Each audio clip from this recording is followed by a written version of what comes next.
ময়দা আর 1 কাপ আটা। আজকে করব পরোটা, তবে সাধারণ পরোটা নয়, পেঁয়াজ পরোটা। এই পরোটা এত টেস্টি, না বানিয়ে খেলে বুঝতে পারবেন না।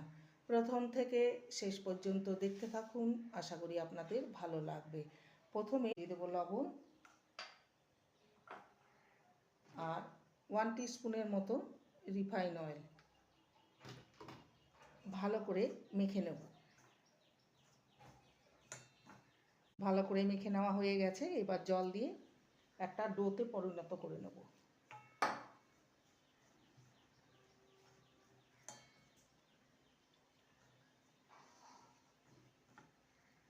ডোটাকে ঠেসে ঠেসে ভালো করে মেখে নিয়েছি। এবার এটাকে আমি রেস্টে রেখে দেবো, ততক্ষণে এই পেঁয়াজের পুরটা তৈরি করে। কড়াইতে দিয়ে দেবো সামান্য সর্ষের তেল, ফোড়নে দেবো হাফ। ফোড়নটা ভাজা হয়ে গেছে। এবার কোচানো পেঁয়াজগুলো দিয়ে দেবো। এখানে 4টে বড় সাইজের পেঁয়াজটাকে হালকা ভাজবো।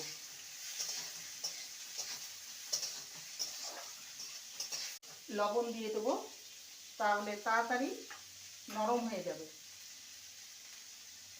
পেঁয়াজটাকে হালকা ভেজে নিয়েছি। এখানে এইটুকু আদা নিয়েছি, আদাটাকে গ্রেট করে নেব। এখানে 2টো কাঁচা লঙ্কাকে কুচি করে নিয়েছি, কাঁচা লঙ্কা কুচি। এবার দিয়ে দেবো এক এক করে শুকনো মশলা, সামান্য হলুদ গুঁড়ো,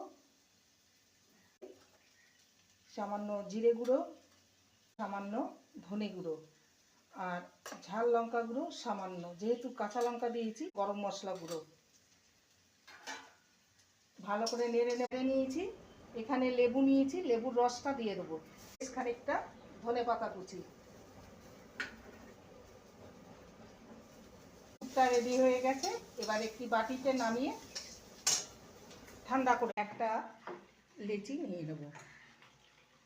এবার এটাকে রুটির আকারে বেলে নিয়েছি। এবার পুরটা দিয়ে দেবো, কেটে নেব।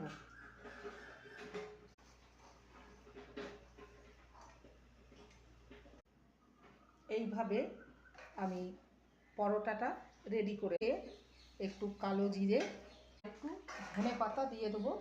পরোটা বেলা হয়ে গেল। এবারে রিফাইন অয়েল দিয়ে দেবো। পরোটা তৈরি হয়ে গেল। বাকিগুলো ঠিক একইভাবে রেডি করে। পেঁয়াজ পরোটা আমি 2 রকমভাবে করেছি, একটা গোল আর একটা ত্রিকোণ। ভালো লাগলে প্লিজ লাইক করবেন, কমেন্ট করবেন, শেয়ার করবেন।